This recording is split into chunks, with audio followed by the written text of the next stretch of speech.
Hello students. आपके twelfth class में English की जो सेकंड बुक है विस्तास, उसका ये सेकंड चैप्टर है the tiger king. The tiger king एक इंडियन राइटर कल्कि ने लिखा था। ये जो चैप्टर है द टाइगर किंग स्टोरी है एक, और ये स्टोरी लास्ट ईयर जो राजस्थान बोर्ड का सिलेबस था उसमें भी थी। अब चलिए देखते हैं यहाँ पर करेक्टर्स कौन कौन से हैं इसमें। सबसे पहले तो हैं हमारे द टाइगर किंग। ये प्रतिबंधपुरम एक राज्य है, वहाँ के महाराज हैं। इसके बाद में आते हैं इनके एस्ट्रोलॉजर्स, कई सारे हैं, और उन एस्ट्रोलॉजर्स ने इनके जन्म पर एक भविष्यवाणी की थी। जब टाइगर किंग जब का जन्म हुआ था उस समय इन्होंने एक भविष्यवाणी की थी। उस पर उस टाइगर किंग ने इन्होंने एक ऑब्जेक्शन उठाया था जब ये मात्र 10 दिन के थे उस टाइम पे। तो चीफ एस्ट्रोलॉजर ने कहा था कि तुम्हारी मृत्यु तो होगी, लेकिन एक विशेष कारण से होगी। उन्होंने एक कारण बताया था, जब हम स्टोरी को पढ़ेंगे तब हम कारण भी ढूंढेंगे। उसके बाद में ये आते हैं दीवान साहब। ये टाइगर किंग जो हैं इनके मुख्यमंत्री हैं और इनके बहुत बड़े चापलूस हैं। जो महाराज कहते हैं वही ये करते हैं, सेम टू सेम। उसके बाद में आते हैं ब्रिटिश ऑफिसर, क्योंकि ये जो टाइगर किंग कहानी है ये उस समय की है जब हमारा भारत देश अंग्रेजों का गुलाम था और अंग्रेज अधिकारी यहाँ भारत में आते थे। तो ये एक अंग्रेज अधिकारी हैं, दुरई नाम है इनका, और ये उस राज्य में प्रतिबंधपुरम राज्य में घूमने के लिए आते हैं। तो इनका भी एक कैरेक्टर बीच में आता है, और फिर इसमें थोड़ा सा कैरेक्टर आता है बीच में। इनकी पत्नी है दुरई सानी, उनका भी कैरेक्टर आता है। 100 टाइगर, क्योंकि ये जो टाइगर किंग हैं इनको टाइगर किंग नाम इसलिए दिया गया है क्योंकि इन्होंने 100 बाघ मारे थे। ये जो 100वां बाघ है ये एक स्पेशल बाघ है। तो इसके बाद में आते हैं टाइगर किंग सन। इनका भी यहाँ थोड़ा सा जिक्र है, क्योंकि जब वो 100वां बाघ उन्होंने मारा था तो उस टाइम पे उसके कुछ दिन बाद टाइगर किंग के जो बेटे हैं उनका जन्मदिन था। शॉपकीपर, ये वो शॉपकीपर हैं जिनकी दुकान में टाइगर किंग कुछ खरीदारी करने के लिए जाते हैं। और फिर हैं सबसे लास्ट में 3 फेमस सर्जन्स।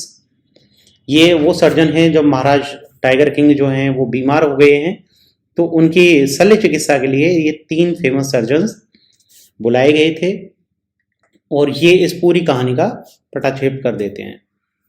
टाइगर किंग, इसके राइटर हैं कल्कि।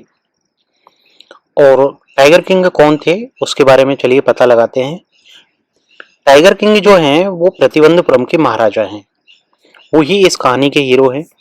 उनके लिए कई यहाँ पे उपनाम दिए गए हैं, जैसे कि उनको जमींदार जनरल, किलेदार मेजर, सतव्याग्र समारी, महाराज धीराज, विश्वभूषण सम्राट, सर जिलानी जंग बहादुर, एमएडी, एसीटीसी, सीआरसी के, ये कुछ उनके नाम है। लेकिन उनका जो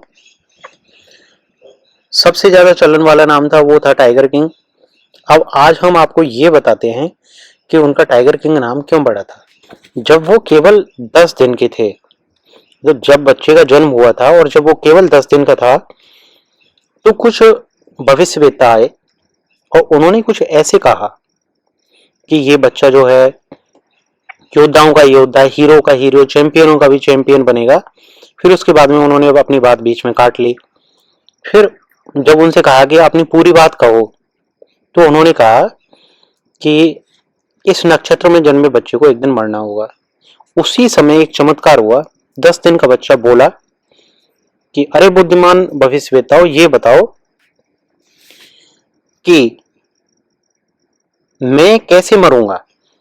मरते सब हैं ये ठीक है, लेकिन सेंस तब होगा जब तुम मुझे मेरी मृत्यु का तरीका बताओ। तो चीफ एस्ट्रोलॉजर जो थे उन्होंने बताया कि इस राजकुमार ने एक वृषभ राशि में जन्म लिया है, और वृषभ और टाइगर आपस में एनिमी है, तो इनकी जो मृत्यु है वो एक टाइगर के द्वारा होगी। अब इसके बाद में वो जो बच्चा है उसने कहा लेट टाइगर्स बिहेवियर, उसने कुछ ऐसे कहा कि भागो अब सावधान हो जाओ। फिर उसके बाद वो बच्चा शांत हो गया, 10 दिन का बच्चा बोला था वो शांत हो गया इतना कह के।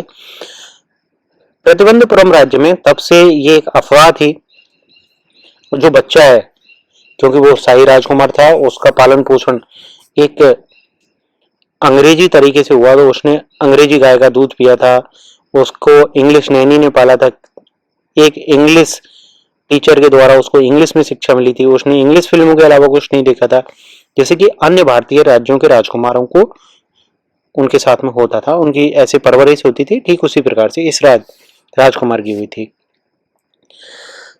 किसी तरीके से जब महाराज 20 साल के हुए तो उनके कानों तक ये बात पहुंच गई कि जब मैं 10 दिन का था तो ऐसी ऐसी घटनाएं हुई थी। तब उन्होंने ये सोचा कि मैं सेल्फ डिफेंस में एक गाय तक को मार सकता हूं, तो टाइगर मारने में तो कोई दिक्कत नहीं है, और इस तरह से उन्होंने अपना पहला टाइगर मार दिया। फिर उन्होंने जो मुख्य भविष्यवेत्ता है उसको बुलवाया, उससे कहा कि देखो मैंने मार दिया। तो उसने कहा, एस्ट्रोलॉजर ने, महाराज आप इस तरीके से 99 बाघ तो मार सकते हो, लेकिन 100वें बाघ से आपको सावधान रहना होगा। अगर मैंने 100वां बाघ भी मार दिया तो महाराज मैं अपनी ज्योतिष की जितनी भी बुक हैं उन सबको जला दूंगा, और मैं अपनी छुट्टियां कटा लूंगा, अपने बाल छोटे करा लूंगा, इंश्योरेंस एजेंट बन जाऊंगा यदि ऐसा हुआ अगर आपने 100वां बाघ मार दिया तो। हालांकि ये बुढ़ा था, काफी बुढ़ा था, जैसा कि एक इमेज में भी दिखाया गया है, और जब तक महाराज 100वां बाघ मारते हैं उससे सब पहले तो ये स्वयं ही मर गया था। अब महाराज ने घोषणा करवा दी कि मेरे अलावा इस राज्य में कोई भी टाइगर को नहीं मारेगा, और यदि किसी ने एक पत्थर उठाकर मारने की भी हिम्मत की टाइगर में तो उसकी पूरी धन संपदा जब्त कर ली जाएगी। अब महाराज धीरे धीरे टाइगर्स को मारने लग गए। ऐसा नहीं है कि महाराज सर्व सक्षम हो, कई बार ऐसा हुआ कि गोली का निशाना चूक गया और बाघ उनके ऊपर झपट पड़ा, लेकिन ये हर बार महाराज ही थे जो अपने नंगे हाथों से भी बाघ को मार देते थे। एक बार कुछ ऐसा हुआ कि प्रतिबंधपुरम राज्य में एक ब्रिटिश ऑफिसर आया।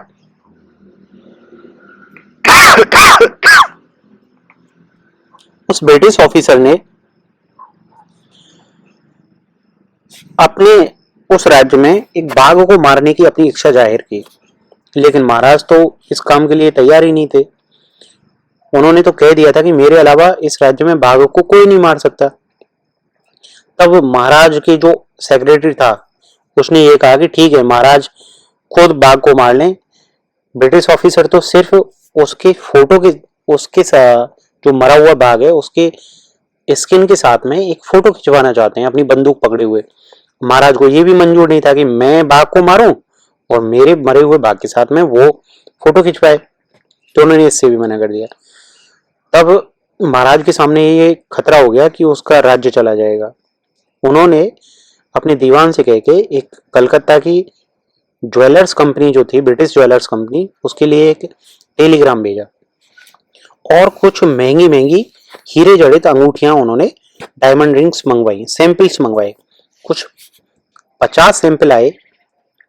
उन्होंने वो सीधा सीधा उस ब्रिटिश ऑफिसर की पत्नी के लिए भेज दिए और उसने वो सारे सैंपल रख लिए अपने पास, और अगले 3 दिन में उस कंपनी की ओर से, जो कलकत्ता की कंपनी थी, वहां से 3 लाख रुपए का बिल आया।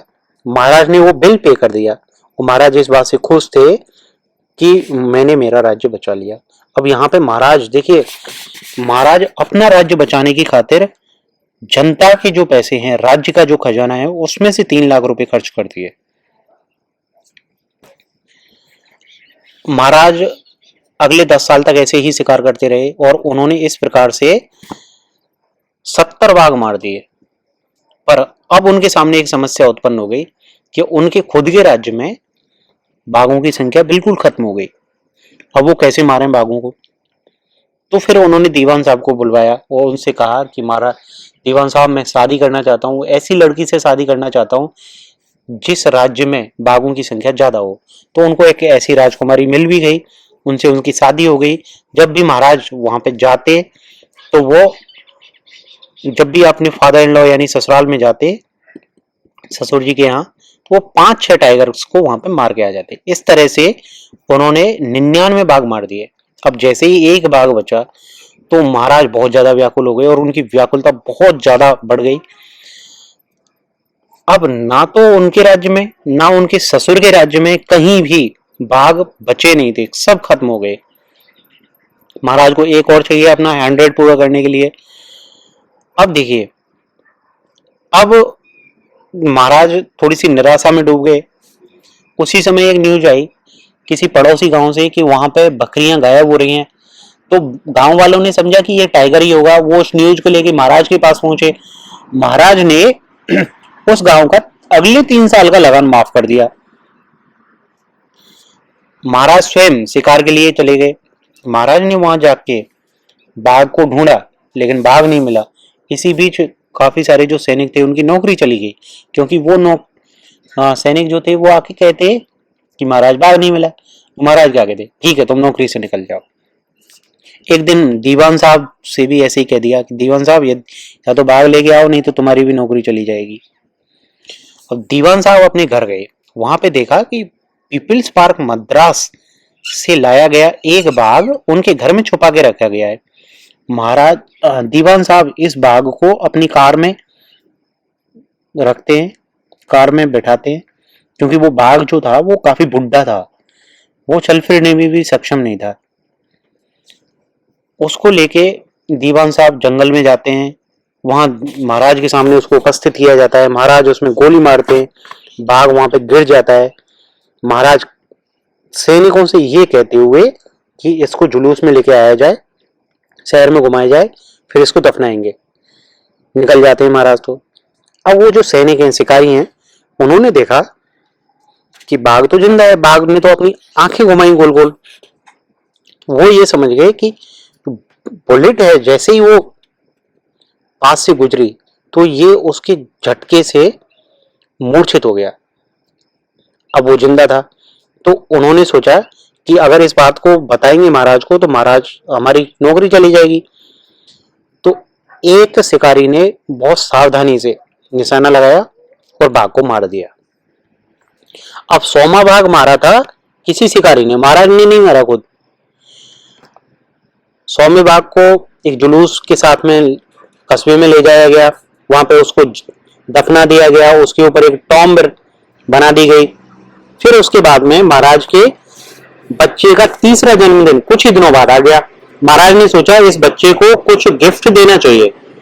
गिफ्ट के लिए महाराज ने एक वहां पे जो शॉपिंग सेंटर था वहां गए। शॉपिंग सेंटर में एक टॉय शॉप थी, उसमें जाके देखा उन्होंने, वहां पे एक लकड़ी का बाग इस तरह का रखा हुआ था। अब महाराज ने उससे पूछा कि कितने का है। हालांकि उसकी कीमत केवल 2.25 आना थी, लेकिन उसने सोचा कि यदि मैं इतनी कम कीमत बताऊंगा तो महाराज मुझे दंडित करेंगे, तो उसने 300 रुपये बता दी।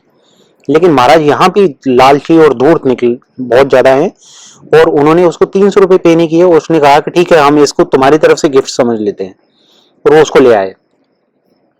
उन्होंने वो अपने बच्चे को दे दिया, वो बच्चे के साथ में उस टाइगर के साथ में खेलने लगे।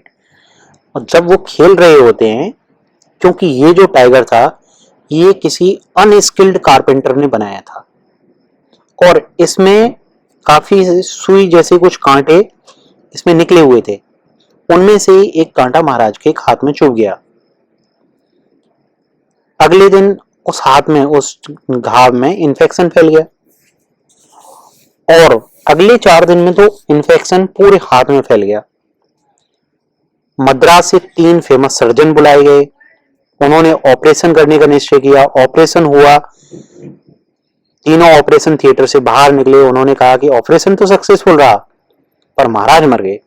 इस तरीके से जो 100वां बाघ था, वो लकड़ी का बाघ था, उसने महाराज से अपना बदला ले लिया।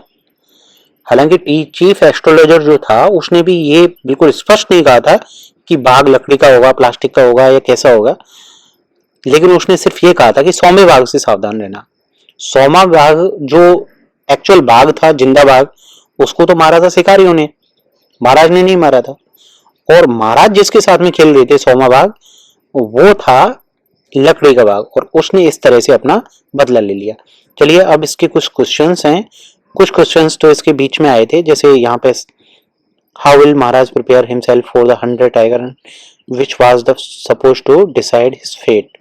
इस तरह के कुछ क्वेश्चंस हैं ये, इनको हम देखते हैं और फिर उसके बाद में हम देखेंगे सबसे लास्ट में यहाँ पे रीडिंग विद इनसाइट। ये रीडिंग विद इनसाइट की जो क्वेश्चंस हैं वो कहानी से रिलेट करते हुए कुछ ऐसे प्रश्न हैं जिनका उत्तर आपको अपनी लैंग्वेज में भी दे सकते हो, आपको कहानी समझ में आ गई होगी। और जैसे देखिए, ये the story is a satire on the conceit of those in power. कहानी जो है वो जो सत्ता में होते हैं उनका जो घमंड होता है उसके ऊपर एक व्यंग है। तो इसको हमें समझाना है अपने शब्दों में, तो आप अपनी लैंग्वेज का भी यूज कर सकते हो। मैंने अपने हिसाब से यहाँ पे इनके आंसर्स दिए हैं। देखिए ये कुछ क्वेश्चंस हैं जो आपकी टेक्स्ट बुक से लिए गए हैं। जब हम टेक्स्ट बुक हमने पढ़ी थी तो उसमें बीच बीच में, टेक्स्ट के बीच में साइड में कई क्वेश्चंस आए थे। उनमें से पहला क्वेश्चन है, who is the tiger king? Tiger king कौन है? तो टाइगर किंग जो हैं वो हैं the Maharaja of Pratibandapuram was called the tiger king. Why does he get that name? उन्हें यह नाम क्यों मिला? ये एक अलग क्वेश्चन है, why does he get that name. Answer है, after the chief astrologer's prediction. जब मुख्य जो भविष्यवाणी करने वाला था उसने जो भविष्यवाणी की थी about the manner of his death, कि वो उसकी मृत्यु का तरीका क्या होगा, महाराज जो है टाइगर किंग उनकी मृत्यु का तरीका क्या होगा, तो ही सो टू किल 100 टाइगर्स। तो उस महाराज टाइगर किंग जो थे प्रतिबंधपुरम के महाराज, उन्होंने 100 बाघों को मारने की कसम खाई थी। That is why he got the name the tiger king, इसलिए उनका नाम पड़ा tiger king. Second question, why did the royal infant grow up to be? What did the royal infant grow up to be? इस royal infant का पालन पोषण किस प्रकार से हुआ था और क्या वो बाद में बना था? The crown prince Jung Jung Bahadur grew taller and stronger day by day. जब वो 10 दिन का था उसने वो भविष्यवाणी चैलेंज किया था। He brought up by English Naini, उसको अंग्रेजी एक नैनी ने बड़ा किया था। उसकी tutored in English by an English man, उसकी पूरी शिक्षा भी इंग्लिश में हुई थी एक अंग्रेज अध्यापक के द्वारा। He got control of his state when he came of the age at 20। जब वो 20 वर्ष का हुआ था तो उसने अपना शासन अपने हाथ में ले लिया था। देखिए नेक्स्ट क्वेश्चन जो है, what will the maharaja do to find out the required number of tigers to kill? महाराजा को चाहिए थी संख्या 100 टाइगर्स को मारने के लिए, अब वो क्या करेंगे? देखिए within 10 years the Maharaja was able to kill 70 tigers. मतलब 10 साल में, जैसे ही उसने, वो 20 वर्ष का हुआ था, 10 साल में उसने 70 बाघ मार दिए थे। फिर उसके बाद में टाइगर पॉपुलेशन जो है वो उसके खुद के राज्य प्रतिबंधपुरम में कम हो गई थी, became extinct in the forest of Pratibandhupuram. Diwan found the right girl from a state which possessed a large number of tigers. फिर दीवान को एक ऐसी लड़की मिल गई जिस राज्य में काफी ज्यादा नंबर में बाघ थे, बाघों की संख्या ज्यादा थी। तो महाराज क्या करते, जब कभी भी अपने फादर इन लॉज के घर जाते तो वो वहां पे 5 या 6 बाघ को मार के आ जाते। इस तरह से वो जो रिक्वायर्ड नंबर है उसको वो पूरा करने में थोड़ा सा चूक गए और वहां तक पहुंच गए। तो उसने इस प्रकार से 99 टाइगर्स मार दिए थे। How will the Maharaja prepare himself for the 100 tiger which was suppose to decide his fate? तो महाराजा किस प्रकार से उस 100वें बाघ को मारेंगे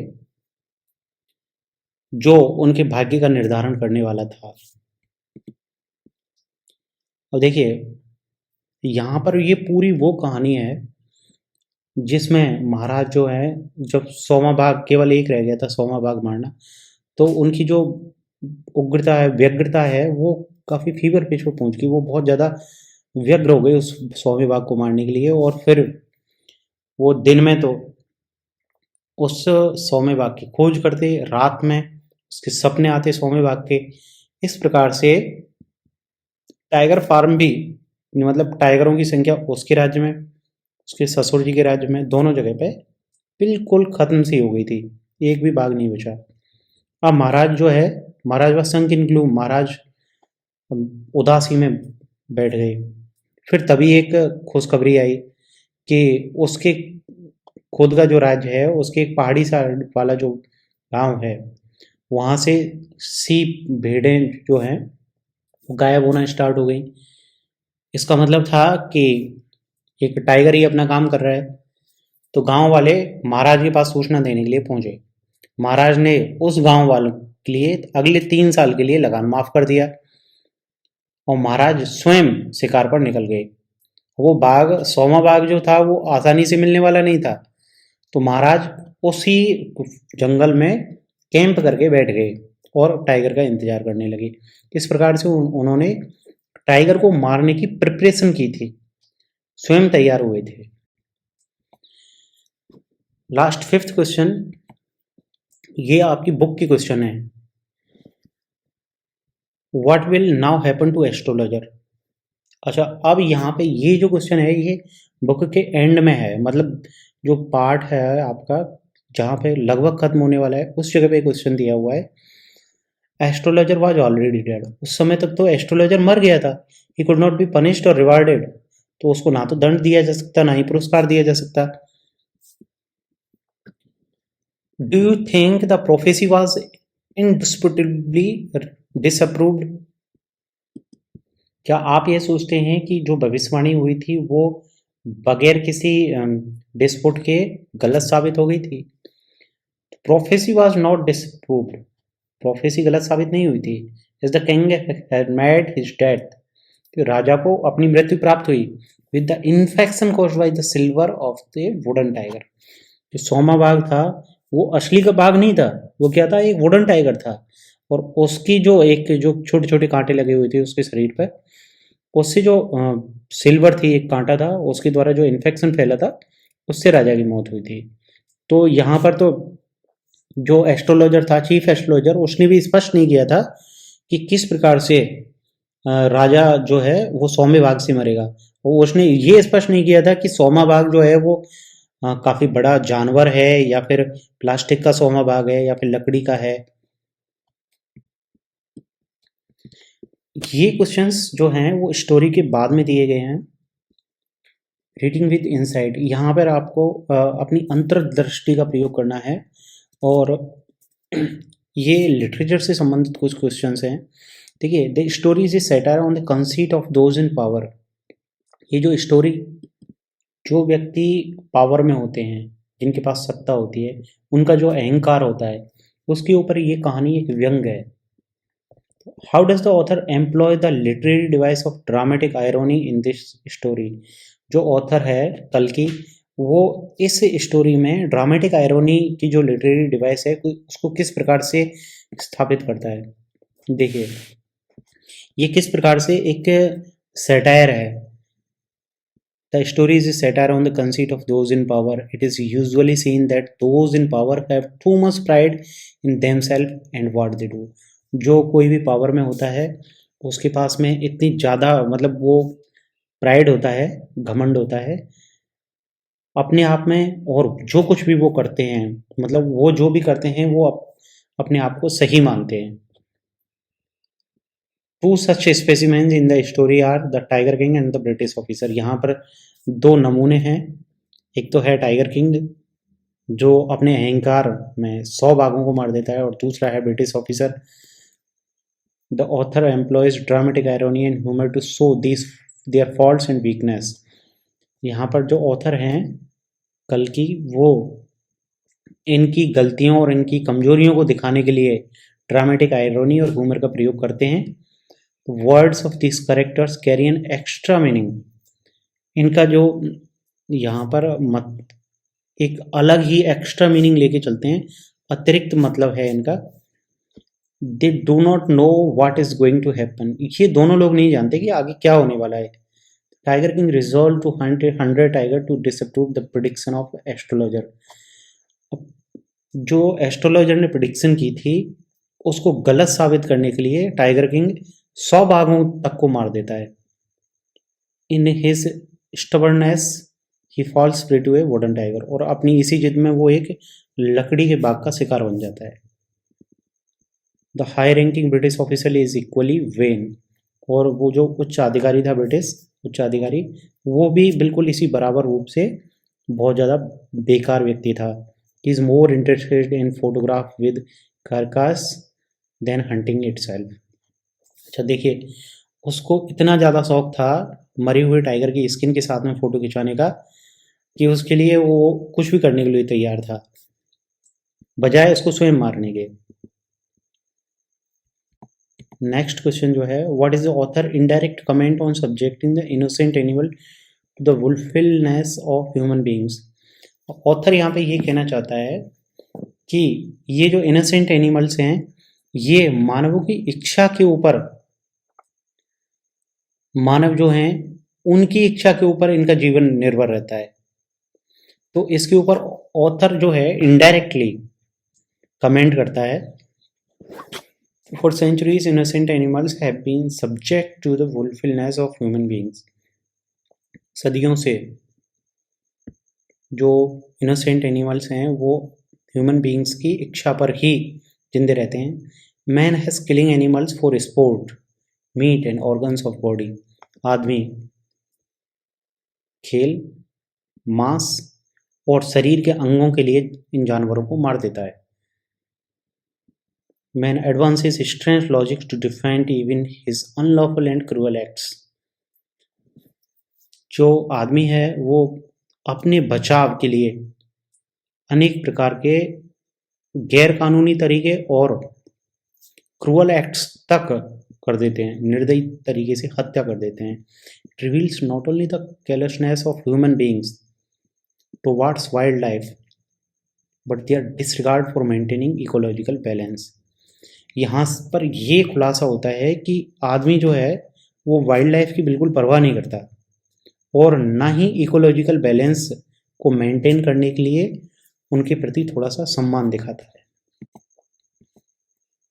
ये जो क्वेश्चन है रीडिंग विद इनसाइट के, ये काफ़ी इम्पोर्टेंट हैं समझने की दृष्टि से, और इनमें से एक क्वेश्चन आना मतलब ऐसे लगा लो कि कंपलसरी है। तो इन क्वेश्चंस को ज़रा ध्यान से देखिए। ये क्वेश्चन थोड़े से लंबे हैं। थर्ड क्वेश्चन जो है उसके 2 पार्ट हैं।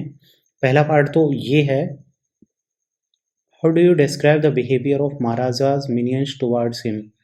महाराजा के जो सेवक थे उनका महाराजा के प्रति व्यवहार कैसा था उसको बताना है। Do you find them truly sincere towards him.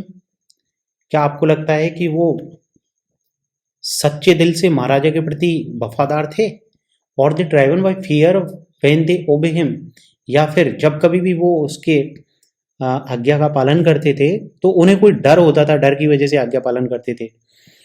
तो देखिए जो पहले चलता था वही अब चलता है। Most of them fear the Maharaja and ओबे हिज ऑर्डर्स फेथफुली।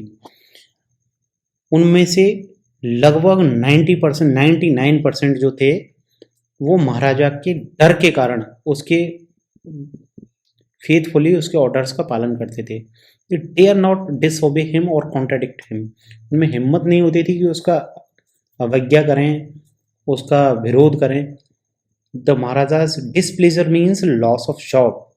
महाराजा के यदि नाराज हो जाए तो उसका मतलब था कि जॉब लॉस हो जाएगी, मतलब नौकरी से निकल दिया जाएगा। इवन लॉस ऑफ लाइफ, यहाँ तक कि अपने जीवन खोने का भी खतरा है। Even a few of them are truly sincere towards him. केवल उनमें से थोड़े बहुत ही लोग थे, इक्का दुक्का लोग, जो हकीकत में महाराजा के प्रति सच्चे दिल से वफादार थे। One such person is chief astrologer. उनमें से एक पर्सन था, व्यक्ति, मुख्य भविष्यवेत्ता। He is willing to burn his books of astrology. वो अपने जो एस्ट्रोलॉजी की बुक्स हैं उनको फाड़ने के लिए तैयार हो गया, कट इज टफ्ट, अपनी छुट्टियां कटाने के लिए तैयार हो गया, क्रॉप इज हेयर शॉर्ट, अपने बालों को छोटा करने के लिए तैयार हो गया, if his prediction proves untrue, यदि उसकी भविष्यवाणी गलत साबित हो जाए। The others try to keep Maharaja in good humour, और दूसरे लोग जो थे वो महाराजा को अच्छे हास्य विनोद में व्यस्त रखते थे। Even the Dewan is no exception, यहाँ तक कि जो दीवान साहब हैं वो भी अलग नहीं थे, वो भी बिल्कुल महाराजा की चाटुकारिता करते थे।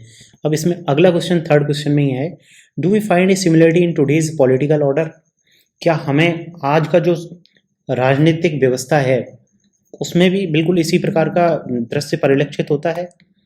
इन today's political order subordinate serves their superior bosses as deaf and dumb creatures, आजकल की व्यवस्था में भी जो बड़े बॉस होते हैं उनके सामने उनके जो छोटे एम्प्लॉयज हैं वो गूंगे बहरे प्राणी की तरह व्यवहार करते हैं। who see only what their masters want to see them, वो केवल वही देखते हैं जो उनका मालिक उन्हें देखने के लिए कहता है। their self interest and fear of elimination make them faithful servants, उनका जो सेल्फ इंटरेस्ट है और अलग होने का डर है वो उन्हें एक फेथफुल सर्वेंट बना देता है।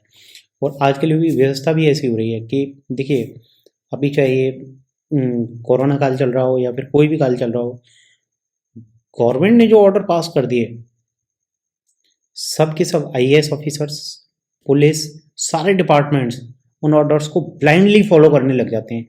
ये नहीं देखते कि ग्राउंड लेवल पे क्या रियलिटी है। ठीक उसी प्रकार से जितने भी पॉलिटिकल पर्सन्स होते हैं, जितने भी एमएलए एमपी होते हैं, वो जहां भी जाते हैं, वो जो कुछ भी करते हैं, वो सब कुछ सही होता है, चाहे वो कितना ही गलत कर रहे हो। Next question, can you relate instances of game hunting among the rich, जो धनवान लोग हैं वो हंटिंग का गेम खेलते हैं, शिकार का, और इसकी जो कुछ इंस्टेंसेस हैं, कुछ घटनाएं हैं, वो क्या आप इस कहानी से रिलेट कर सकते हो। The powerful in present times, अभी वर्तमान समय में, that illustrate the carelessness of human being towards wild life, जो कि मानव की उस वाइल्ड लाइफ के प्रति जो असंवेदनशीलता है उसको विस्तार से बताती हो। ऐसे कुछ वर्तमान में क्या कुछ ऐसे इवेंट हुए हैं? हाँ हुए हैं। एक तो केस अभी भी जोधपुर केस हाई कोर्ट में चल रहा है। In our times big game hunting has been banned by law, अभी हमारे समय में तो ये जो हंटिंग है ये कानून ने बंद कर दी है। So many species of wild life has been declared endangered species, काफ़ी सारी जो वाइल्ड लाइफ की प्रजातियां हैं उनको खतरे में घोषित कर दिया गया है। Sanctuaries national park, game reserve have been established, कई सारे नेशनल पार्क, राष्ट्रीय पार्क जो होते हैं, और सेंचुरीज, अभ्यारण्य जो उनको बोलते हैं, वो स्थापित किए गए हैं to preserve wild life from extension and maintain ecological balance in nature, ताकि इन जानवरों को एक्सटेंशन से, विलुप्त होने से बचाया जा सके और इकोलॉजिकल बैलेंस जो है प्रकृति का उसको मेंटेन किया जा सके। Even then sporadic cases of game hunting are reported in newspaper now and then, फिर भी ये गेम हंटिंग जो है, मतलब खेलने के लिए हंटिंग करते हैं, तो वो काफ़ी ज़्यादा न्यूज़पेपर्स में आते हैं। It is noticed that erstwhile rulers, king, nawabs और the rich and powerful persons और famous film star indulge in the game hunting, काफ़ी ज़्यादा जो पुराने पहले महाराज, राजा महाराजा रहे थे, लेकिन अब वो अब भी अपने आप को राजा महाराजा मानते हैं, वो नवाब और पावरफुल पर्सन्स जो होते हैं, फिल्म स्टार्स होते हैं, वो अभी भी इस गेम हंटिंग में लगे हुए हैं। द केस अगेंस्ट लिस्ट की Pataudi and Salman Khan are still pending in courts, Jodhpur court में अभी भी पेंडिंग है।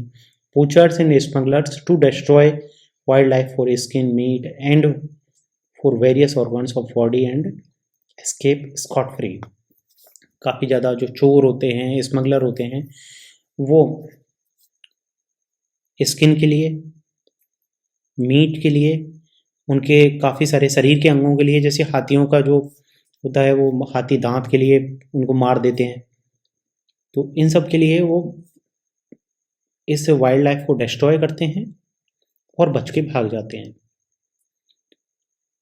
यहाँ पे वीरप्पन जो है उसने काफ़ी सारे एलिफेंट्स को मार दिया था, और उस जैसे लोग काफ़ी ज़्यादा मात्रा में पाए जाते हैं जो कि अपने स्वयं के आर्थिक मतलब व्यक्तिगत स्वार्थ के लिए जानवरों को मारते हैं। We need a new system for the age of ecology. A system which is embedded in the care of all people and also in the care of the earth and all life upon it. Discuss. हमें एक ऐसा ecological system की आवश्यकता है, नए system की, जो कि सभी लोगों को और पृथ्वी पर रहने वाले सभी प्राणियों और इस पर रहने वाले जीवन, इन सभी के साथ में गुथा हुआ हो, इन सभी की परवाह करता हो, इन सभी से कनेक्ट हो। देखिए ये टोटल इकोलॉजिकल क्वेश्चन हो गया, ये यहाँ पे सब्जेक्ट ही बिल्कुल चेंज है, इकोलॉजी सब्जेक्ट हो गया। Ecology is the relation of plants and living creatures to each other and to their environment too. To save Earth from ecological disturbances and disasters, we, the people of this planet Earth, need a new system. A system that is embedded in the care of all people and also in the care of the Earth and all life upon it. We have to plant the things so that there are no ecological imbalances on the Earth. हमें चीज़ों को इस तरह से plan करना होगा कि पृथ्वी पर कोई इकोलॉजिकल इम्बैलेंस नहीं हो जाए। If there is a deforestation, there is found to be global warming. यदि वनों का विनाश होता है तो ग्लोबल वार्मिंग होती है, which may have disastrous effect on the environment of Earth, जिसके कारण पृथ्वी के पर्यावरण पर काफ़ी दुष्प्रभाव, भयानक दुष्प्रभाव हो सकते हैं। Similarly, if wildlife is adversely affected, यदि वन्य जीवन को बुरा प्रभाव पड़ता है, we won't have ecological balance, तो हमारा यहाँ पे पारिस्थितिकी तंत्र बैलेंस नहीं होगा। Plants and all living creatures on the earth greatly influence the environment. सभी पौधे और सभी जानवर इस पर्यावरण को आपस में एक दूसरे से काफ़ी ज़्यादा जुड़े हुए हैं और काफ़ी ज़्यादा प्रभावित करते हैं।